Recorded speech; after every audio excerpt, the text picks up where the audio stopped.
y bienvenidos a un nuevo episodio de Recalculando la Ruta. El día de hoy tenemos una experiencia de una madre que también es profesora en el mundo infantil y en el mundo de primaria y también es escritora, en donde nos va a contar su historia personal y también el cómo ha encontrado el camino para poder concienciar a los niños pequeños, el poder entender y dar visibilidad a situaciones como una enfermedad o una discapacidad de alguien cercano. Y por eso he invitado a Pilar Jorge Martín. Ella es escritora del libro El día que me invitaste a soñar y también el de Teresa y Candela, Superior Man. Bienvenida. Hola, buenos días. ¿Cómo estás, Pilar? ¿Qué tal? Bien, encantada de acompañaros en el día de hoy. Para mí es un placer, es un honor estar aquí contigo y pasar este ratito charlando. Vamos a charlar de madre a madre. Por supuesto. Pues mira, Pilar, quiero, primero, para mí, el que hayas escrito tu historia, porque estos dos libros realmente están basados en tu historia, en una historia real, que es tu historia, la historia de tu hija Candela. Y quiero que me digas, que me cuentes un poquito acerca de qué te empujó a escribir, porque tú te dedicas a la enseñanza, te dedicas a la enseñanza, ¿no? Sí. ¿Y qué ha sido lo que te ha empujado a escribir estos libros? A mí me tocó en 2019, cuando nació Candela, bueno, antes de nacer Candela, empezar a recalcular mi ruta. Sí, muy bien. Como viene el nombre del podcast, exactamente. ¿No? Porque, claro, Candela iba a nacer con una coartación de aorta, bueno, que es una cardiopatía congénita, y claro, bueno, pues cuando ella naciera habría que operar y demás. Y entonces yo en ese momento, cuando ya nació, la operaron y demás, un día paseando por delante del hospital, pensé, mi ruta se va a recalcular sí o sí. Entonces, qué mejor manera de sacar una experiencia positiva a todo esto, que es escribir un libro infantil. Entonces, de ahí nació Teresa y Candela, Superhermanas. Lo que pasa es que yo quise darle un giro de tuerca, y no solamente en ese libro hablo de lo que es Candela, que tiene un corazón especial contado para niños, sino el cómo lo llevan los niños que rodean a esos otros niños o niñas que puedan tener una dificultad, ¿no? Sí. Empoderando en este caso el valor de su hermana mayor, ¿no? Claro. Pero no solamente en este caso de su hermana, el libro puede englobar a otros niños, a los niños que están en ese entorno. Y de ahí nació Teresa y Candela, Superhermanas, porque la literatura infantil es un tipo de lectura que puede acompañar a muchas familias, claro, no, si los cuentos es que al final y a muchos niños a resolver diferentes problemas de nuestra vida cotidiana. Y fue lo que te ha... bueno, realmente es que cuando nace un niño te empuja a hacer cosas. Me empujó a decir, vamos a dar ese paso, vamos a dar a conocer la historia, vamos a contar historias reales. No, y me parece muy valiente, porque después te fuiste a la novela, ¿no? Que a mí me parecen dos visiones muy bonitas, porque al final tú primero lo hiciste como madre, ¿no? El poder transmitirle también a tu hija, ¿no? Sí, esta historia nace realmente como madre, pero esta historia me lleva de madre a ser escritora. Claro. O sea, ha ido creciendo, y como estabas comentando, la novela en este caso nace de un libro infantil. No suele suceder que una novela nazca de un libro infantil, muchas veces es al contrario, es al contrario, ¿no? Claro. Pero como muchas familias y muchas personas que leían el cuento infantil para sus hijos tenían la necesidad de conocer más de la historia porque se sentían identificados, claro, aunque no fuera con una cardiopatía congénita, sino con el fondo del cuento, ¿no? Y entonces, bueno, eso fue lo que me lanzó a escribir El día que me invitase a soñar. Que eso es la visión de madre, el cómo lo vives tú, que eso es como muy chulo y también muy valiente. Sí, es dar visibilidad a diferentes maternidades, sí, diferentes formas de vivir cuando tienes un niño, en diferentes aspectos, lactancia, cuando llega a casa, todo. Entonces, bueno, cambia todo, pero al final si le añades un plus de dificultad, ¿no? Entonces, bueno, es un abanico grande, y que las historias que no se cuentan, pues muchas veces son invisibles, entonces yo quise darle esa visibilidad. Cuéntame un poquito acerca de la enfermedad de Candela. Candela, como comentaba hace un momento, en la semana 20 me diagnostican una coartación de aorta, es decir, en el corazón la aorta se estrechaba por un sitio, con lo cual había que verlo, porque si no si eso se cumplía ese pronóstico, habría que operar porque no podría pasar la sangre, no podía hacer el circuito. Claro. Entonces, bueno, desde la semana 20 nos estuvieron haciendo diferentes controles, nos llevaban por alto riesgo y efectivamente al nacer se confirma esa coartación de aorta y se confirma que hay que operar. Había como dos opciones, la fácil y la difícil. Bueno, pues nos tocaba la difícil, ¿no? Ya. Pero además, al nacer, lo que no sabíamos es que Candela también traía atresia de esófago. Y la atresia de esófago es que nacen sin el esófago, sin unir. Los dos cabos del esófago no están unidos, entonces, claro, no pueden tragar, se ahogan. Ay, Dios, Además, con una fistulita la tráquea, que hay que tapar, porque si no, bueno, pues cualquier líquido, simplemente la saliva puede ir al pulmón. Entonces, bueno, eso fue la sorpresa con la que nos llegó Candela a nacer, porque lo del corazón sí lo sabíamos, pero lo otro no. Y bueno, la atresia se operó a las 24 horas de vida y la coartación a los 8 días de nacer. Wow. Wow. Ha sido sí, así. así. Esto te ha condicionado tu vida, le condiciona la vida a ella. A ver, nosotros nos ha condicionado mucho, sobre todo los 2 primeros años. Es decir, los bebés cogen un moquete y es un broncoespasmo, pero en el caso de Candela con la atresia genera mucha mucosidad, bueno, no saben toser, no saben expulsar mocos, con lo cual nos ha llevado muchas veces a pasar por el hospital por necesidad de oxígeno. Es verdad que también en su caso, a nivel de alimentos, come de todo y no ha tenido problema. Otros niños con atresia no pueden comer por boca. Nosotros en ese sentido hacemos vida normal. El corazón también nos ha permitido hacer vida normal, pero eso sí, tenemos muchísimas revisiones.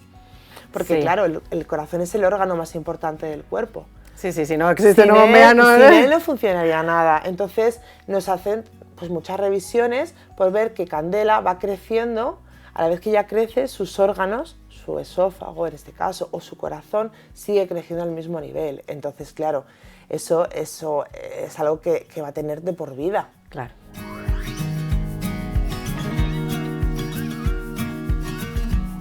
Dime una cosa, porque, claro, Teresa en ese momento, tu otra hija tenía 4 años. En ese momento es un momento evolutivo en donde están, bueno, pues todavía no regulan sus emociones, está los celos a tope, ¿no? Sí. ¿Cómo lo vivieron? O sea, ¿cómo fue el recibimiento? Porque obviamente Candela necesitaba cuidados especiales, tuviste que estar mucho tiempo en el hospital, me imagino, en donde, ¿cómo lo manejaste? Porque esto, cuando no estás en esa situación, lo oyes muy fácil, ¿no? Pero yo tengo 2 hijos y aún así, o sea, cuando llegó, era como, ¡ah! Llegó el segundo, era como, ¡ah! ¿No? Casi me destronaste, ¿no? Es como, pero claro, en una situación así, en donde tú también estás vulnerable, ¿no? Por la situación en la que estás viviendo, recién parida, con una situación así, y con Teresa de 4 años. Nosotros pensamos en ir preparando a Teresa para el terreno. O sea, es decir, yo me di baja de trabajo antes de dar a luz, un tiempo antes, para estar con Teresa, para ir preparándola psicológicamente, en cuanto a que sabíamos que cuando naciera Candela nos íbamos a tener que quedar en el hospital. Entonces, bueno, preparándola en que iba a tardar en conocer a su hermana, que su hermana llegaría y que, bueno, que estaríamos tiempo con ella en el hospital, y dejamos todo como muy bien organizado. En estos casos yo creo que es muy importante tener una organización, porque los niños siempre necesitan unas rutinas. Entonces, les da seguridad, esa seguridad y esa tranquilidad de saber que, vale, yo no voy a estar durante el día, pero yo voy a ir todos los días a cenar contigo y a dormir contigo. Entonces, esa rutina ya la vino muy bien para controlar sus emociones. Es verdad que el día en el que yo me fui al hospital ya para que naciera Candela y nos separamos, ahí fue muy difícil, fue muy duro para ella. Ella se quedaba haciendo una fiesta de pijamas con una de mis hermanas, pero yo sabía que eso ya a partir de ahí iba a cambiar. Por completo, o sea, te vas con esa sensación. Lo que pasa es que, bueno, creo que lo hicimos bien en el sentido de tener una organización familiar fuerte. Sí, marcarle una rutina, exactamente, algo que le diera estabilidad. Exactamente. Y luego nosotros hablamos con los médicos para que conociera a su hermana en algún momento, poderla llevar a la UCI de neonatos para que la pusiera cara. Porque claro, llegar a casa sin un bebé que ya no está en tu barriga, tú te has ido con un bebé en la barriga. Sí, es que su cerebro todavía no, es como que no entiende, claro. Ella vino a verme al hospital, no pudo conocer a su hermana, vino a verme a mí a la habitación. Ese momento también fue complicado, pero bueno, es verdad que igual lo teníamos muy estudiado. Nosotros lo que hicimos fue que Candela la dejó un regalo. para ella. Candela te ha traído esto, entonces no puedes verla ahora, pero la verás pronto. Y entonces ahí hablamos con los doctores de neonatos y nos dijeron, vamos a darle esa realidad. Entonces, cuando entre operación y operación encontramos un momento justo en que Candela no tenía tantos cables y tantos tubos y demás. Sí, que no fuera tan impresionante. Exactamente. Y la permitieron entrar, con todas las medidas de seguridad, a conocer a su hermana. Ya debe haber sido un momento. Lo que pasa es, o sea, fue un momento, no debería haber sido así, porque la realidad no es esa, pero bueno, nuestra realidad fue una realidad emotiva, también nerviosos. Y a Teresa ahí sí que no le gustó demasiado, o sea, y la tuvimos que sacar porque, claro, ella al principio sí que miraba solo a su hermana, pero al final su hermana es un bebé de una semana de días, claro, y había mucho entorno que no ayudó, pues las máquinas, los pitidos, la situación, se puso un poco nerviosa y la sacamos, pero sí que es cierto que la ayudó a ponerle una realidad, ella necesitaba una realidad y esa realidad existía. Días después la fuimos llevando ya a medida que pasó toda la operación de corazón y se fue recuperando su hermana, así que en 2 o 3 ocasiones más fue y ya llegó a casa. O sea, ya un mes y medio después, cuando llegó a casa, ya pusimos esa realidad sobre la mesa. Pero sí, ella era consciente perfectamente de a su nivel y con naturalidad de lo que hay en casa. ¿En qué fallamos los padres? Tú que has vivido esta situación, pero por supuesto pueden pasar muchísimas situaciones en la vida como esta, ¿no? De que se enfrenta pues, la muerte de alguien, la discapacidad, la enfermedad de un ser querido, de alguien cercano. ¿En qué fallamos los padres en poderlo contar, en no contarlo con la naturalidad que deberíamos de hacerlo, por miedo a hacer daño, a que se vaya a traumar, no sé, ¿no? ¿Cómo lo...? Yo aquí, desde mi opinión profesional, yo siempre les digo a las familias, hablemos con naturalidad de cualquier tema. Es decir, lo único que tenemos que hacer es adaptar el tipo de vocabulario con el que estamos hablando al niño, porque el niño tiene capacidad para entender cualquier situación. Sí, sí. Es decir, si falta un familiar, pues mira, ha pasado esto, cariño, y siempre con dulzura, pero sin ocultar información. Es decir, porque limitar. A ver, yo a Teresa hay cosas que sobre la operación, obviamente sobre su hermana no ha llegado, no la puedo explicar porque no la puedo entender, pero sí es consciente de lo que su hermana tiene y siempre lo ha sido desde que tenía 3 años. Con la naturalidad, a medida que va siendo mayor, la puedo ir ofreciendo más información. Claro. Y además, porque lo tienes que decir a su desarrollo, no le puedes soltar ahí. Sobre todo su capacidad lingüística, su nivel de vocabulario, su nivel de comprensión de las situaciones. Pero yo creo que ocultar información no es bueno, porque si tú ocultas y luego sucede lo contrario, o sea, tú dices, todo va muy bien, pero luego de repente no sucede todo bien, tú tienes doble problema. Claro. Es que no has dicho la información completa y tienes que justificar y contar la información que sucede en el momento. Yo siempre digo que cualquier tema se puede hablar con los niños, pero siempre adaptado a ellos, a su vocabulario y a su manera de comprensión. Sí. Cualquier. Y creo porque que aparte son tan, o sea, ellos captan todo, aparte que captan, no es de que se lo saben que está sucediendo algo, pero si no se lo cuentas, tal vez se pueden imaginar que está haciendo todavía más grande de lo que es, ¿no? Exactamente. Claro. Yo creo que eso hay que tratarlo, pero cualquier tema. De repente se les ocurre algo, han visto algo en clase o por la calle o vas andando y ven algo, en ese momento que ellos te lo están preguntando porque necesitan tener la información, frena, escúchales y luego ya contéstales, pero sencillo, no hace falta dar mucha vuelta, pero que lo entiendan y ofrecerles siempre, y si tienes que saber algo más, pregúntamelo, yo te voy a dar esa información. Claro. Sí, porque desde ahí empieza la confianza. Exactamente, estamos creando una torre hacia arriba, ¿no? Claro. De valores y de confianza en nuestros niños y niñas.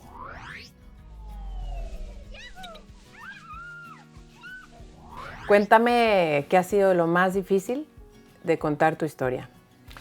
Lo más difícil, pues mira, cuando tú escribes tu historia, escribirla en ese sentido, contar el transcurso es sencillo, ¿no?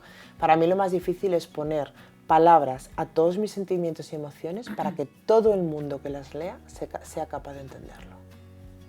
O sea, yo creo que cuando tú escribes una historia, tienes que pensar en que tu lector puede ser una abuela que tenga 80 años, una profesora 30, un joven o una joven que esté empezando a estudiar pediatría de 19, que todo el mundo que cuando lea esta historia, una familia que tenga algún niño con discapacidad o una patología, te entienda, y alguien que no, pero que diga, ostras, me está llegando. Entonces yo creo que eso es lo difícil, que cuando tú escribes una historia sea accesible para todo el mundo.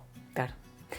Y otra, porque para mí los cuentos realmente es una forma en la que el mensaje llega muy claro a los niños, ¿no? Es una forma de que aparte de que sea en la educación, los valores que tú le quieras poner, uno de los vehículos para mí más importantes son los cuentos. Porque cuando ellos se sienten identificados con algo, siempre lo reciben mejor que si lo reciben como de primera persona, cuando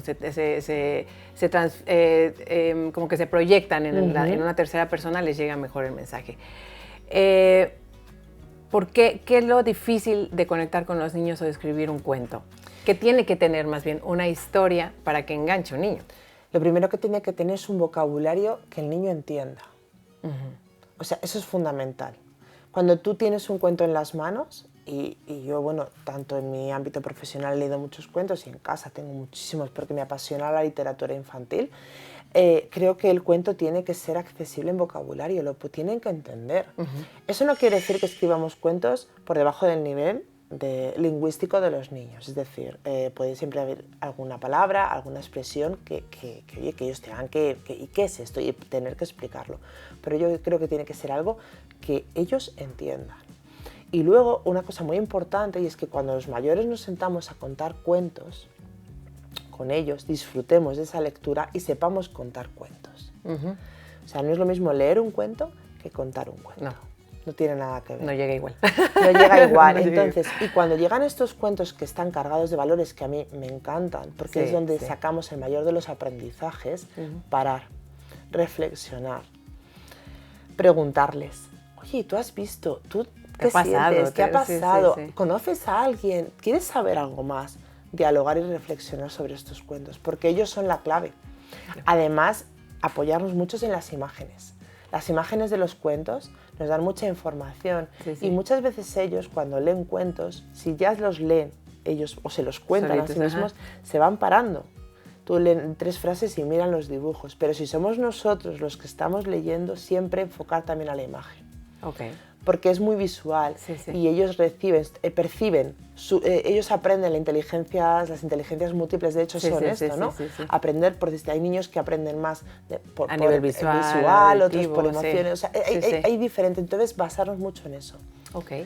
Desde mi humilde opinión, siempre como profe, bueno, como profesional y como escritora, porque además creo que los cuentos hay que contarlos para niños, hay que escribirlos para niños. Hecho para niños. A mí me gusta mucho escribir, y ya con eso termino, y contar los cuentos en primera persona. O sea, yo me vuelvo ese cuento. Porque al final les llega. Yo me transformo en Teresa y en Candela cuando narro un cuento. Muy chulo. Muy buen consejo, ¿eh? ¿Proyectos que tienes?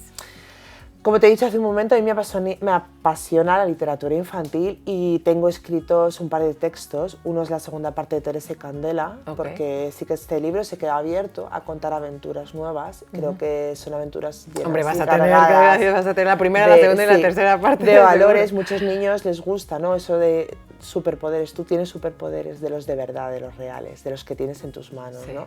Y luego tengo algún otro proyecto de literatura infantil, pero sí siempre enfocado al trabajo de valores, al respeto en el aula, a que todos somos únicos y diferentes y que nos tenemos que querer, respetar y ayudar, porque esa es la base para construir. Si lo hacemos desde abajo y lo hacemos y lo entendemos y lo trabajamos bien, yo creo que nos evitaríamos muchos problemas a medida que van creciendo los niños.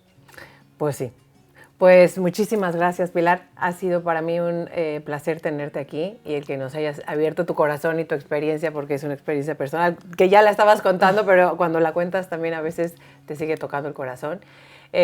Muchísimas gracias por compartir aquí en Recalculando la Ruta. Gracias a ti por recibirme en tu casa, hombre, por este espacio tan bonito, por esta charla tan emotiva y nada, que sigas adelante porque lo estáis haciendo muy bien. Muchísimas gracias. Y bueno, nos vemos en otro episodio de Recalculando la Ruta. No se pierdan este episodio y si les ha gustado, por favor, compártanlo.